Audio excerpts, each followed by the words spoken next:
Sherman Oaks, Los Angeles. A neighborhood where manicured lawns and Spanish-style homes create the illusion of suburban perfection.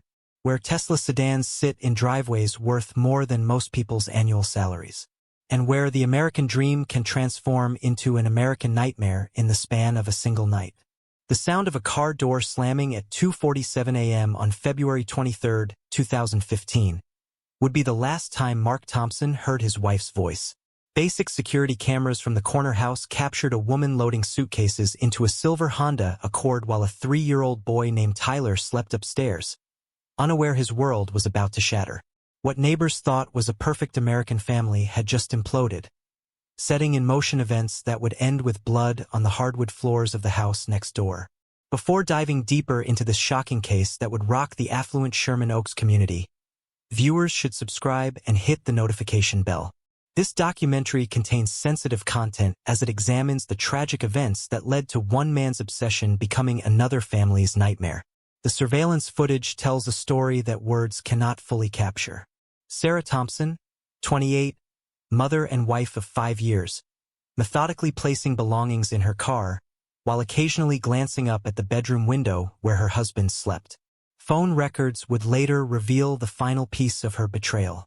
At 2:51 a.m., she made a 4-minute call to Derek Martinez, the personal trainer who had been giving her more than fitness advice for the past 6 months. Mark Thompson woke to silence. The kind of silence that immediately tells you something fundamental has changed. Downstairs, he found a note on the kitchen counter, written in Sarah's careful handwriting. "Tyler is sleeping. He's your responsibility now. Don't try to find me. No explanation. No apology. No forwarding address." The 32-year-old warehouse supervisor for Pacific Distribution had built what he thought was a stable life. 5 years of marriage, a modest but comfortable home in one of LA's safer neighborhoods, and a job that paid enough to support his family's middle-class aspirations. His co-workers described him as reliable, quiet, the kind of man who kept family photos on his desk and never missed his son's daycare events. But that morning changed everything. Tyler woke asking for mommy. Mark had to explain, in words a toddler could understand, that mommy had gone away. The transformation was immediate and devastating. Neighbors later testified they watched a confident father become a hollow shell of a man within days. Dr. James Rivera, a forensic psychologist who would later analyze Mark's mental state, explained the psychological impact. Sudden abandonment, especially when combined with the responsibility of single parenthood, creates a perfect storm of trauma. The victim experiences profound rejection while simultaneously being forced to function for their child's survival. Mark's physical decline was visible to everyone. His supervisor, Luis Garcia, documented a 23-pound weight loss over 6 weeks. Dark circles appeared under his eyes. His typically clean-shaven appearance gave way to stubble and unkempt hair. Coworkers noticed him eating lunch alone in his car, sometimes not eating at all. The financial pressure compounded his emotional devastation.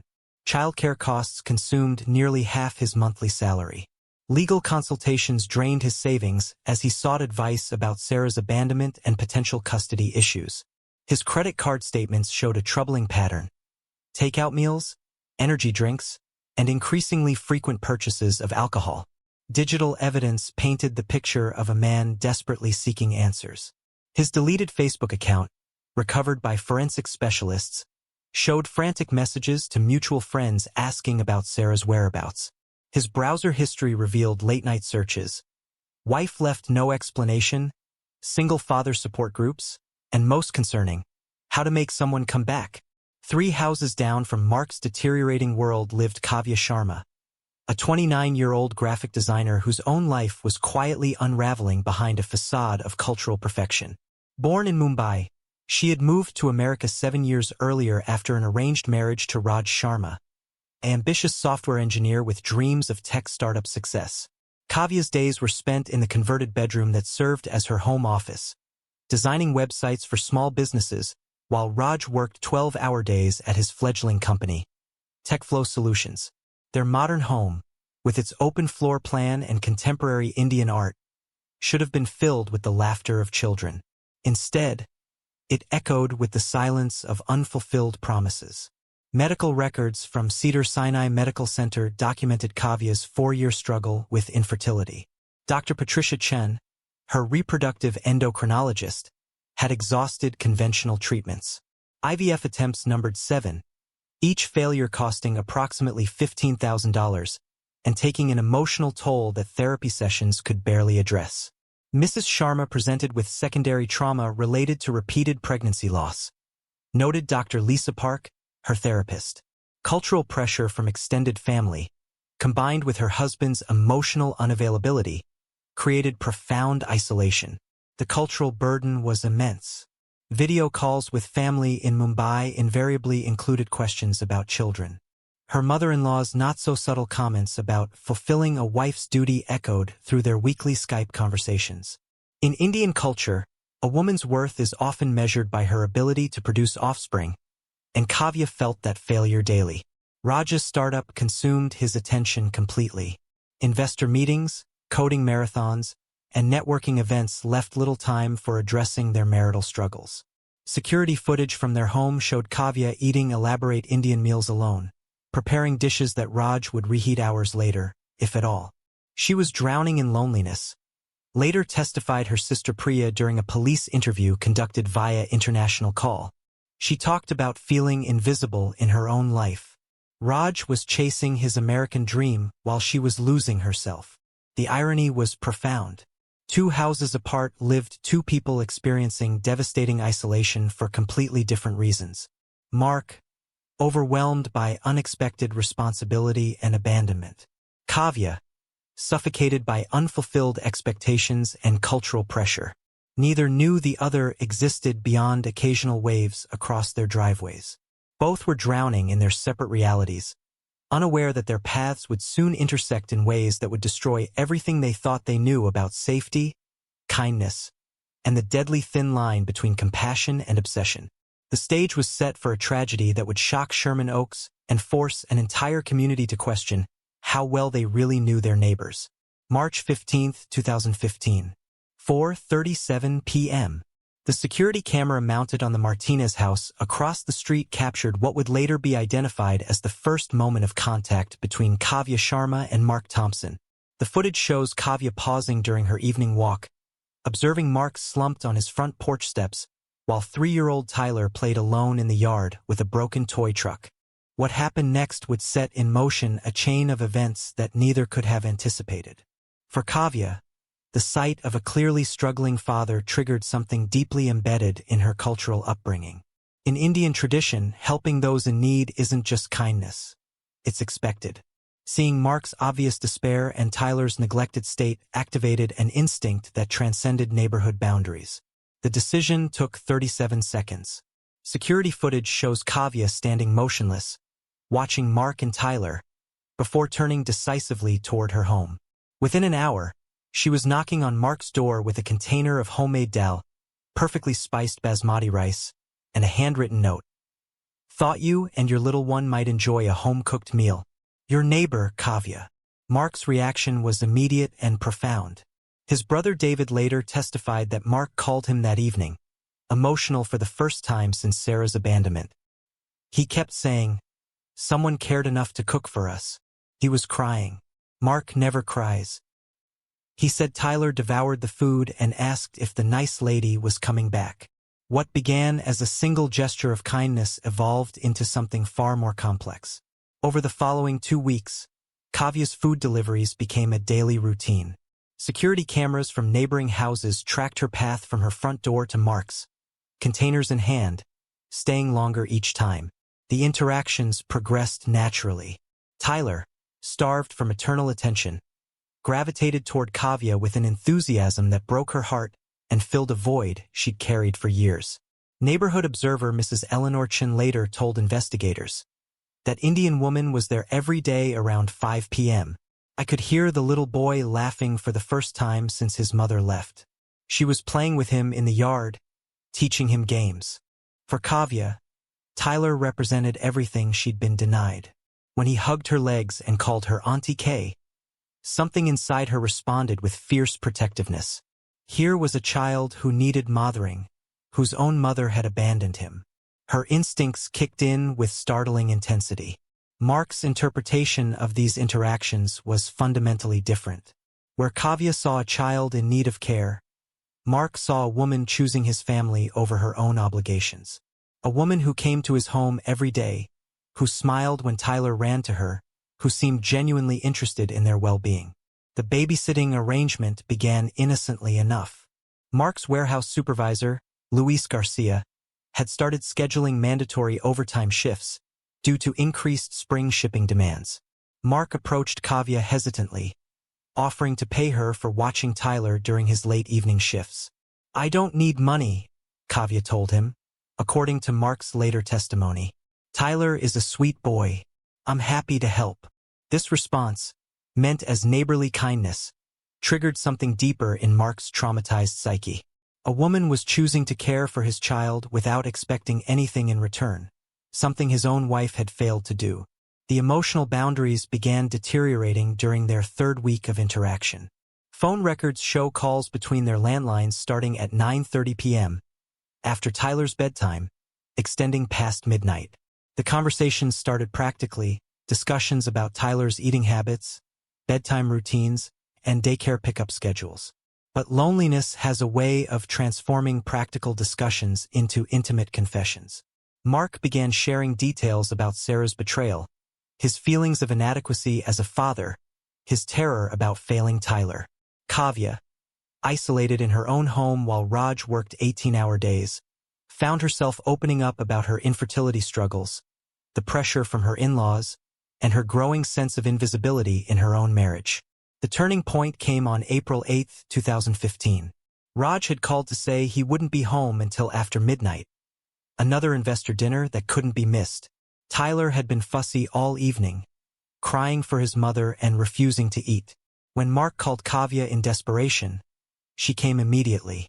Security footage from the Thompson house shows them sitting on the living room couch at 9:15 p.m., Tyler finally asleep in Kavya's arms.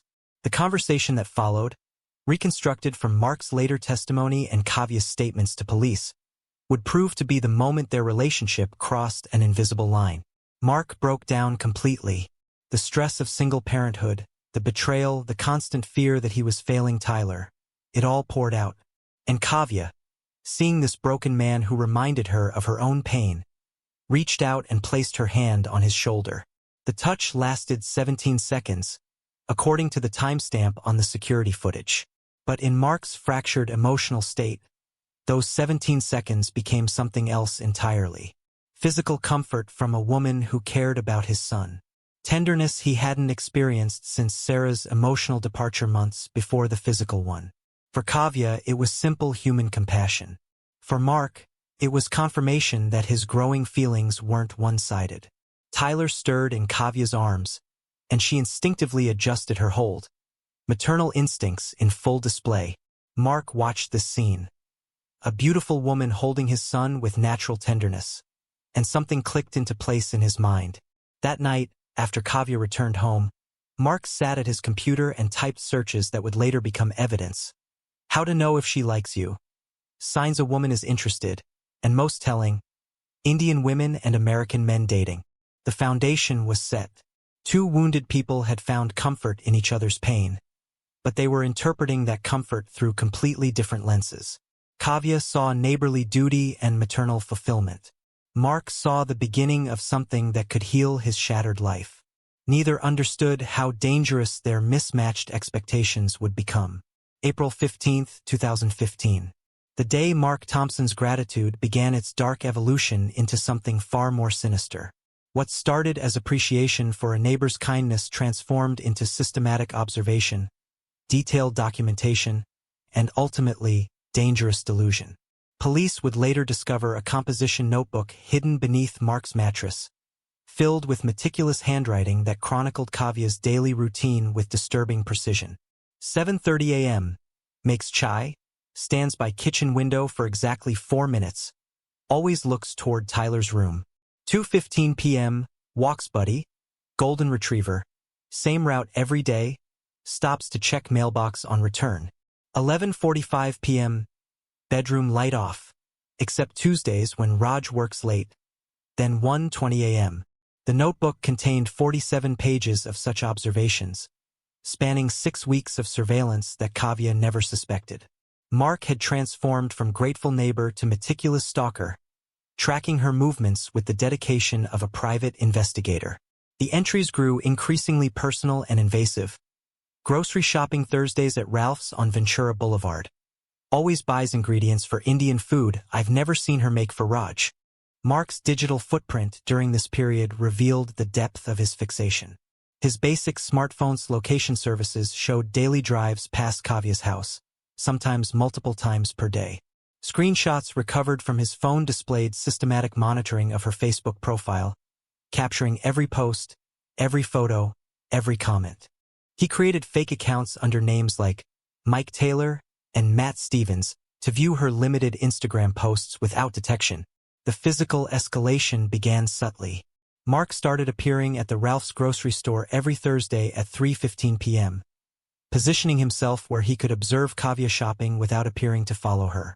Store security footage captured these coincidental encounters, showing Mark lurking near the produce section, watching as she selected vegetables and spices for her elaborate home-cooked meals. But it was the gifts that marked the true beginning of Kavya's discomfort. Small presents began appearing on her doorstep with notes signed, "From Tyler and Daddy." Fresh flowers accompanied by crude drawings Tyler had made at daycare. A child's handprint art project with a note, "Tyler wanted you to have this because you're special to our family." The manipulation was calculated and cruel. Mark understood that Kavya's attachment to Tyler was genuine and profound. By positioning his advances as coming from his son, he made rejection feel like abandoning a child who had already lost one mother. Each gift came with stories about Tyler asking for Auntie Kay, creating emotional pressure that exploited Kavya's maternal instincts. Kavya's sister Priya later testified about late-night phone calls from Delhi. "She called me at 2 a.m. her time, which is my afternoon. She was frightened but felt guilty for being frightened. She kept saying, 'He's just being grateful, but something feels wrong.'" The breaking point came on May 15, 2015. Kavya was conducting a Skype meeting with potential clients in Mumbai when Mark appeared at her front door, knocking persistently despite seeing her gesturing through the window that she was busy. When she finally answered, he pushed past her into the house. "Tyler needs you," he said, his voice trembling with barely controlled emotion. "He's been crying for you every night. You can't just abandon us like everyone else does."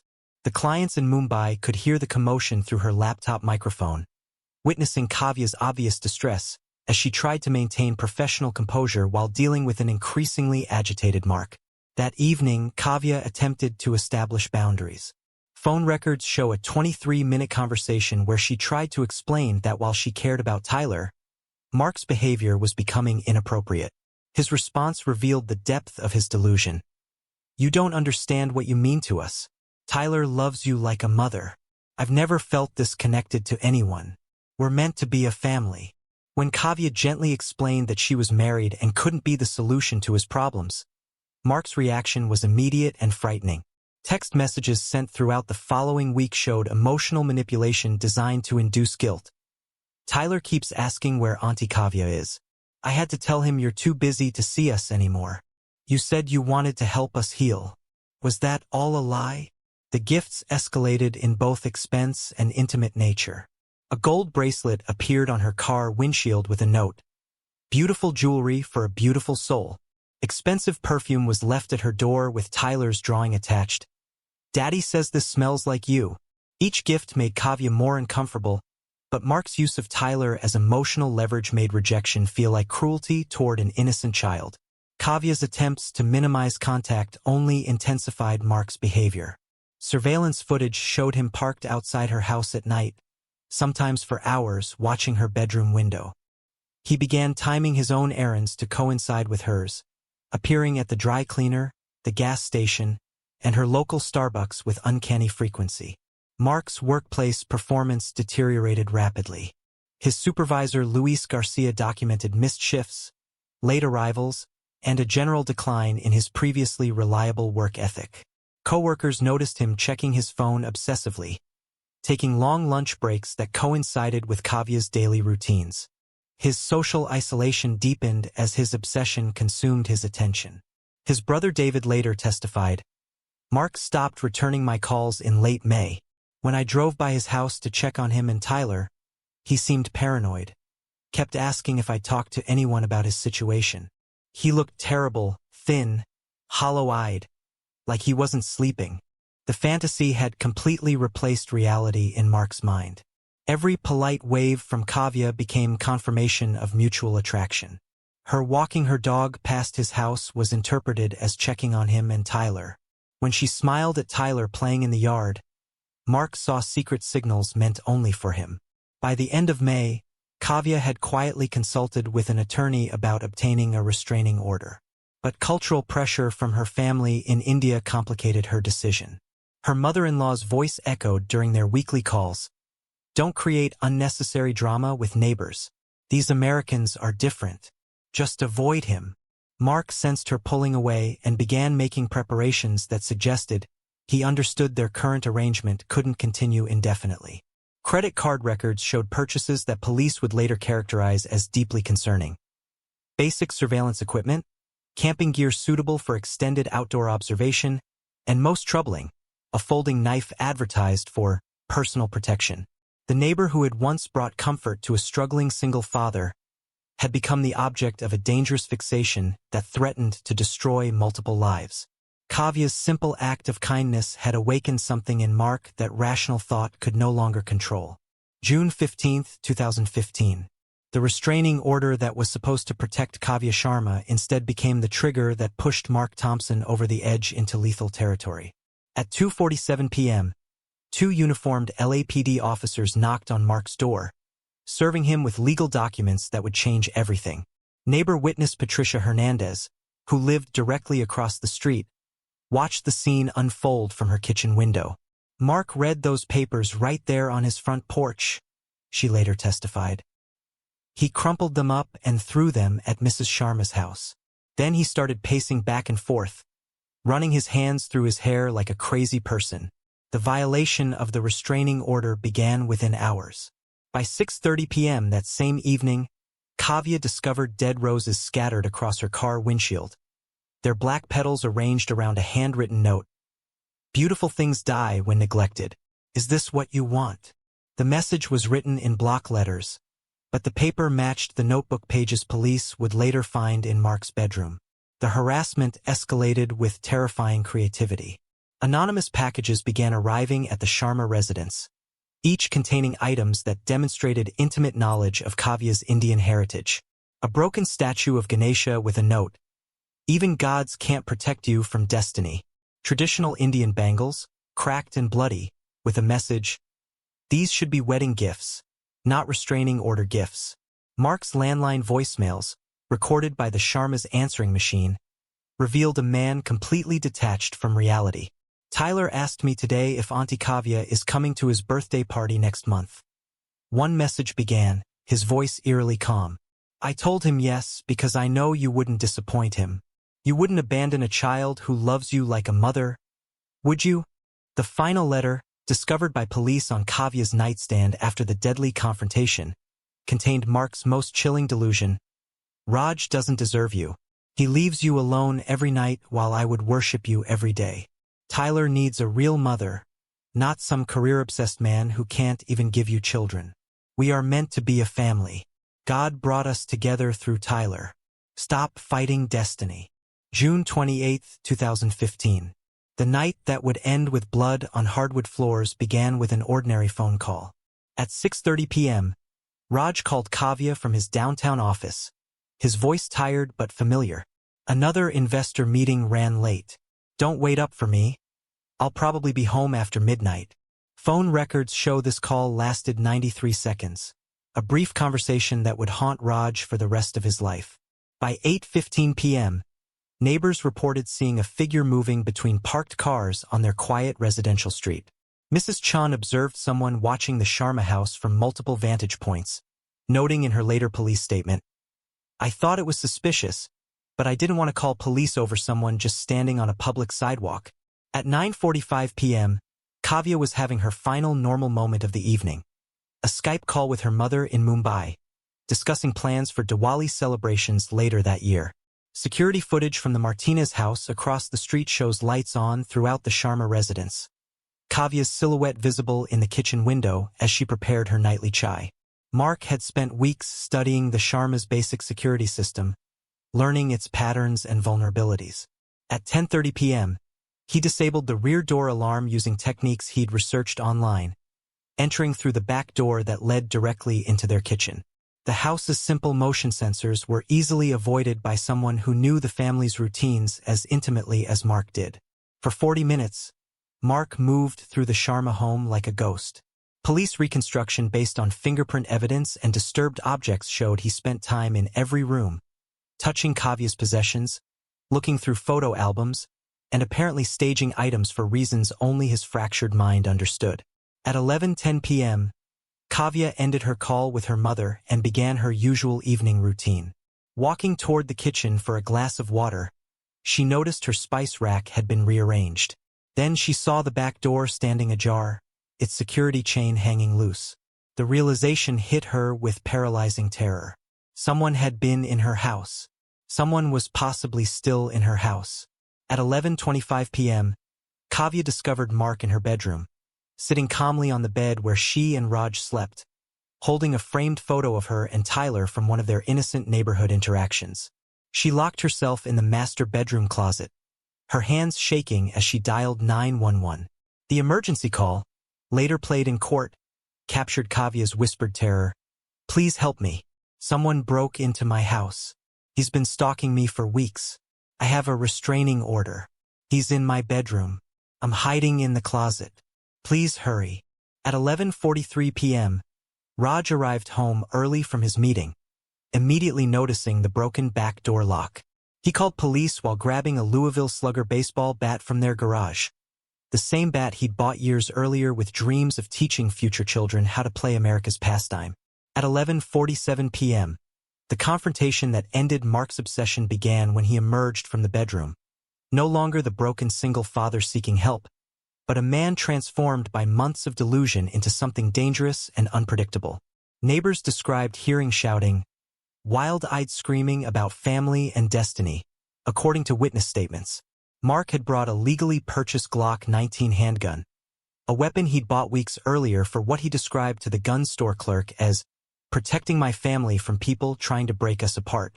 The physical confrontation lasted exactly 57 seconds, according to police reconstruction. Mark's obsession, his delusions about destiny and family, his months of escalating harassment. All of it ended in a brief, violent struggle between two men fighting for completely different definitions of love and protection. When paramedics arrived at 12:03 a.m., they found Mark Thompson deceased from blunt force trauma, his weapon unfired. Kavya emerged from the closet in severe shock, repeating, "I just wanted to help Tyler," through tears and trembling.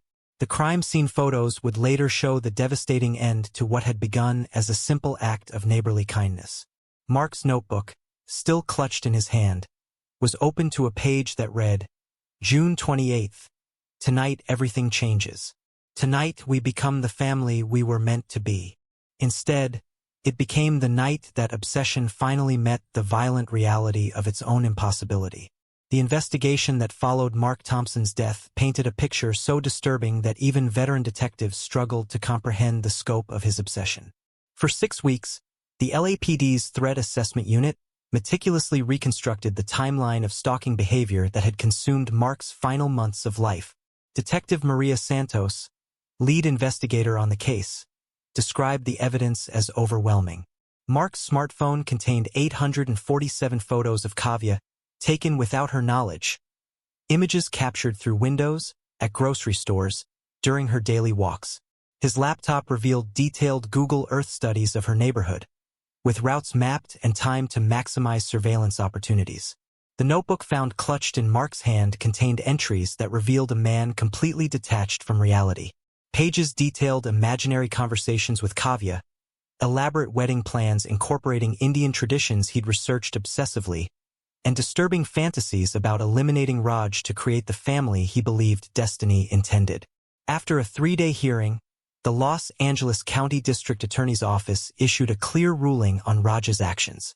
Mr. Sharma acted in defense of his home and family against an armed intruder who had violated a restraining order and demonstrated escalating violent behavior. District Attorney Sarah Martinez announced, "No charges will be filed." This case represents exactly why California's castle doctrine exists. The decision wasn't without controversy. Mark's parents, Gerald and Linda Thompson, filed a civil lawsuit against the LAPD, claiming police had failed to adequately respond to the restraining order violations. "Our son was sick and needed help, not a death sentence," Gerald Thompson told reporters. "The police knew he was violating the order and did nothing to stop the escalation." The lawsuit was ultimately dismissed when evidence revealed that Mark had used multiple phones and addresses to avoid detection, making police intervention nearly impossible until the final confrontation. Media coverage of the case revealed uncomfortable biases in how similar stories are reported. Early headlines read, "Indian woman's relationship with neighbor ends in death," and "Cultural clash leads to suburban violence," framing Kavya's victimization as somehow contributory to the tragedy. Indian American advocacy groups pushed back against this narrative.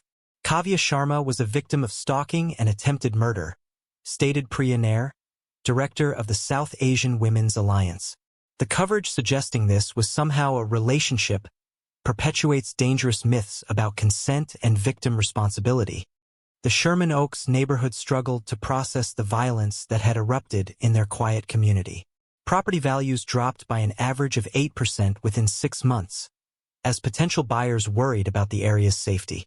Local security companies reported a 340% increase in home alarm system installations. The tragedy's youngest victim was Tyler Thompson, who at 3 years old had witnessed his father's complete psychological breakdown. Custody was awarded to Mark's parents in Minnesota, along with a court-mandated therapy program to address the trauma of losing both parents within months, first through abandonment, then through his father's death. Child psychologist Dr. Rachel Kim, who treated Tyler, noted the complex grief patterns in children who lose parents to violence. "Tyler associates kindness with danger now," she explained. "His father's obsession with a kind neighbor created trauma around the very human connections children need to develop normally." The Indian Cultural Center where Kavya had volunteered launched a domestic violence awareness program, specifically addressing the unique vulnerabilities of immigrant women. Cultural pressure to avoid creating drama can trap women in dangerous situations, explained program director Mira Shah. "We're teaching our community that personal safety supersedes cultural expectations of politeness." Raj and Kavya's marriage, already strained by infertility struggles and work pressure, faced new challenges in the aftermath of the trauma. Marriage counseling sessions, documented through insurance claims, showed a couple trying to rebuild trust and communication while processing shared trauma. In November 2015, 6 months after the confrontation, the couple relocated to Seattle, where Raj accepted a position with Microsoft. Kavya later told a domestic violence support group that leaving Los Angeles was essential for their healing. "Every street corner held memories of being watched and followed," she said. "We needed distance to rebuild our sense of safety." The case prompted local legislative changes. The Los Angeles City Council passed enhanced restraining order enforcement protocols, requiring police to investigate violations within 24 hours and establishing a specialized stalking response unit. The Kavya Sharma Protection Act became a model for other California municipalities. Mental health professionals used Mark's case to develop training programs for recognizing obsessive attachment patterns. Dr. James Rivera, who had briefly treated Mark before his death, created educational materials highlighting warning signs, excessive gift-giving, boundary violations disguised as helpfulness, and the dangerous combination of abandonment trauma with access to weapons. 3 years later, Kavya established the Kavya Sharma Foundation, dedicated to helping immigrant women recognize and escape dangerous situations. The foundation's educational materials are now distributed through cultural centers nationwide, translated into 12 languages. "No woman should have to choose between cultural expectations and personal safety," Kavya said during the foundation's launch event, speaking publicly about her experience for the first time. Kindness should never become a weapon used against us. The tragedy that began with a plate of dal and rice serves as a devastating reminder that good intentions can become dangerous when filtered through damaged minds, and that protecting victims requires both individual awareness and systemic change. Mark Thompson's obsession destroyed multiple lives, but the lessons learned from that destruction continue to protect others from similar fates.